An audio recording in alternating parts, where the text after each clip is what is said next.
प्रश्न ये है कि मानव मन में बहुत बार जीवन की ऐसी परिस्थितियों में कई बार ये प्रश्न उठता है कि हम जानवरों को देखते हैं कि वो कितना प्रसन्न है अपने जीवन में।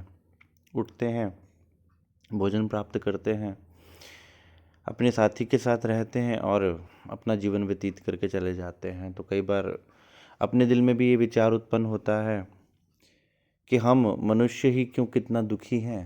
सुबह से लेकर शाम तक कितनी मेहनत करनी पड़ती है, दिक्कतें हैं, परेशानियां हैं, फ्रस्ट्रेशन है, टेंशन है। तो कभी विचार ये आता है कि हम भी अगर जानवर होते या हमारा भी जीवन इतना सरल होता जितना जानवरों का है।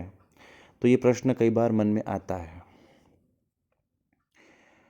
तो सर्वप्रथम दो बातें समझने वाली हैं। पहली बात ये कि हम ये नहीं जानते कि जानवरों का या पशुओं का, प्राणियों का जो जीवन है वो कितना कठिन है, पहली बात।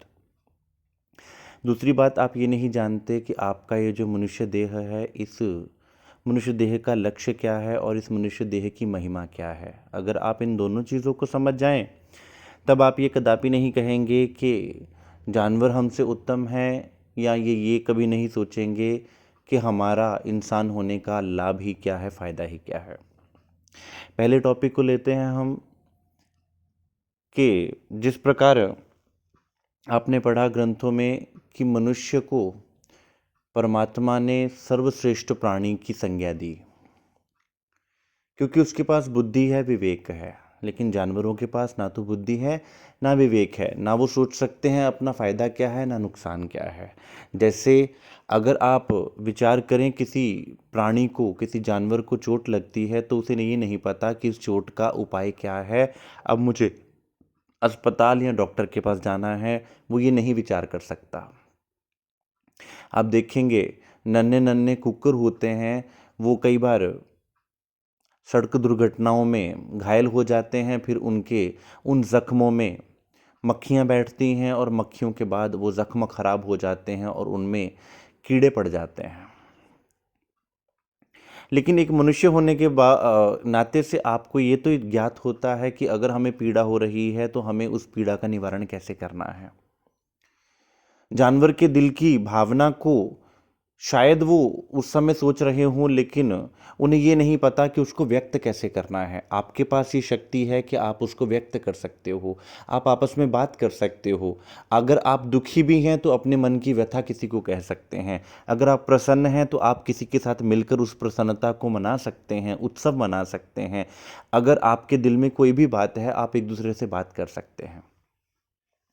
लेकिन जानवरों में ये चीज़, बुद्धि और विवेक ना होने के कारण, जानवरों में ये विवेक ही नहीं है कि इन चीज़ों से कैसे पार पाना है और इन चीज़ों को कैसे समझना है। इसलिए हम उनकी जो दिक्कतें हैं, जो परेशानियां हैं, वो नहीं जानते। क्यों? क्योंकि हमें लगता है कि वो बड़े आनंद पूर्वक रह रहे हैं, लेकिन वो तो आश्रित हैं। वो भोजन के लिए भी आप पर आश्रित हैं।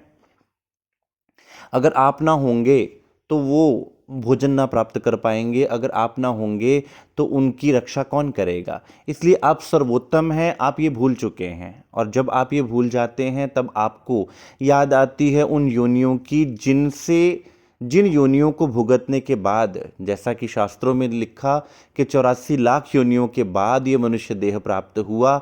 इसका अर्थ है कि उन निम्न योनियों के बाद आपको ये उत्तम कोटि की योनि प्राप्त हुई है, मनुष्य योनि की, जिसको महापुरुषों ने भी क्या कहा, इस देही को तरसे देव। अब दूसरा पॉइंट डिस्कस करें हम तो आपको आपकी पहचान ही नहीं है, आपको इस मनुष्य देह की महिमा नहीं पता है। इसलिए आप ये बात विचार कर लेते हैं या सोचते हैं कि काश हम भी जानवर होते, क्योंकि उनका जीवन तो बहुत सरल है। यद्यपि उनका जीवन बहुत कठिन है। हजारों मील की यात्रा पार करके पक्षियों को भोजन की तलाश में घूमना पड़ता है। उन्हें नहीं पता कि अगर हम घोंसले से निकले हैं तो हम कहीं वापस आएंगे कि नहीं, क्योंकि नहीं पता कि कोई शिकारी उनको पकड़ने के लिए बैठा है, कोई ऐसा जीव जंतु उनको मारने के लिए बैठा है। वो अपने बच्चों के पास घर वापस आ भी पाएंगे कि नहीं, उन्हें नहीं पता है। लेकिन आपको परमात्मा ने इतना बल बुद्धि दी है कि आप अपनी बल बुद्धि के प्रयोग से अपनी रक्षा स्वयं कर सकते हैं।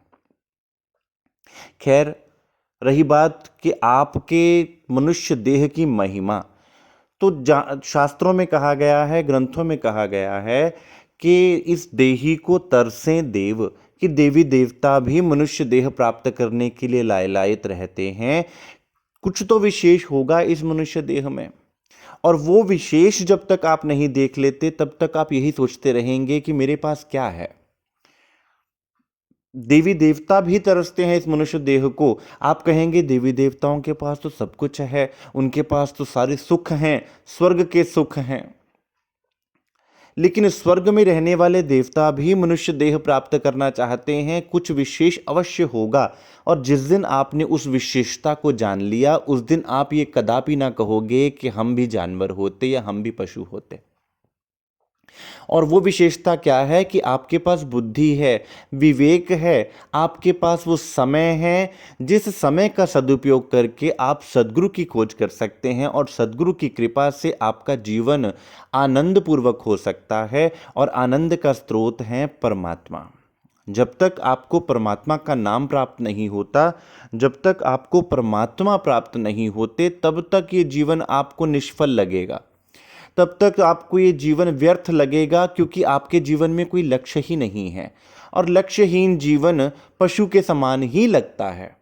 इसलिए सबसे बड़ी बात है कि जीवन का कोई लक्ष्य निर्धारण अवश्य है, और लक्ष्य उसको निर्धारित किया जाए जो लक्ष्य आपको अपने आप में समाहित कर ले, जो लक्ष्य आपको आनंदित कर दे, जिस लक्ष्य को ध्याने में, जिस लक्ष्य को पाने में आपका जीव भवसागर से पार हो जाए, जिस लक्ष्य को पाने में आपका जीव आनंदित हो, जिस जिस लक्ष्य के सोचने से, विचार करने से आपके अंदर प्रसन्नता आ जाए, आपको दुखों से मुक्ति मिल जाए। क्योंकि हम दुखों से ही दुखी होकर तो ये बात कहते हैं ना कि मनुष्य देह में क्या रखा है। तो उपाय दुखों से छूटने का एकमात्र है परमात्मा और उनका सच्चा नाम। जब तक परमात्मा नहीं मिल जाते और उनका सच्चा नाम नहीं मिल जाता, तब तक ये विचार आपके अंदर कौंता रहेगा कि हमने इंसान होकर क्या पाया। और अगर आप उसके नाम को पालोगे तो फिर आप जानोगे कि ये मनुष्य देह कितना कीमती है, जिसको गुरु साहब ने लिखा, 184 जोड़ सबाई मानस को प्रभ दई वड्याई, इस पौड़ी ते जो नर चूके सो जाए आए दुख पाएदा। महामती प्राणनाथ जी कहते हैं, मानखे देह अखंड फल पाइये, सो क्यों पाए के वृथा गवाइये। कि ये मानव, तुझे ये जो अखंड शरीर मिला है, ये अखंड निधि को पा देने वाला ये मनुष्य देह मिला है, जिसके द्वारा तुम्हें वो धन प्राप्त हो सकता है जिसकी खोज युगों युगों से साधु महात्मा ऋषि मुनि कर रहे हैं। अब आप कहेंगे कि वे ऋषि मुनि कई कई सालों तक की तपस्या करते हुए उनको बीत गए।